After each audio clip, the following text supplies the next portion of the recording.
Hi, the next case for my extra credit assignment that I will go into is the Bustle v. Bishop. This took place in the Supreme Court of the state of Georgia. And basically, Bustle and Bishop had like a employer-employee relationship. And with that being said, that means like if you work for someone and you're the employee, that means you can be fired if they want to fire you. If they want to get rid of you because they feel like you're not doing your job, they can do that.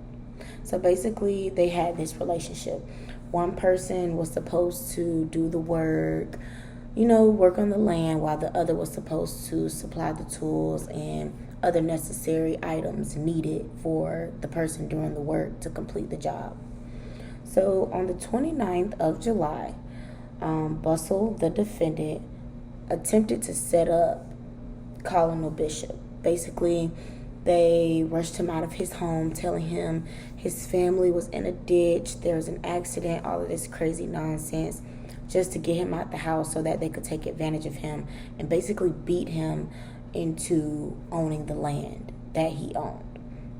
So he was the landlord, as I stated, he owns the land, and they're basically trying to get him to give up this land, meaning basically it's just showing this to me. Well, what I'm trying to say is basically this shows like a sign of weakness and a sign of like disrespect as well, being that Colonel Bishop is way older than Bustle, the defendant, is. So I just feel like just even reading the case is really harsh to me, and it's very kind of an uncomfortable case. But that's why I spoke on it, because I feel like it was easier to talk about than any of the other cases to me. So they went to basically Colonel Bishop took this case to court to find out if the contract was violated. At the end of the day, the contract was not violated at all. The plaintiff was able to walk away from this situation while someone else did the job that he could not do, because he just felt that he couldn't be around these people anymore. He felt uncomfortable. So he also was able to get a restraining order on Bustle, since he partook in these actions that made Colonel Bishop feel that he couldn't even surround himself with him anymore to get the job done. At the end of the day, there was supposed to be one person working, getting the job done, one person providing the tools. The money would be split.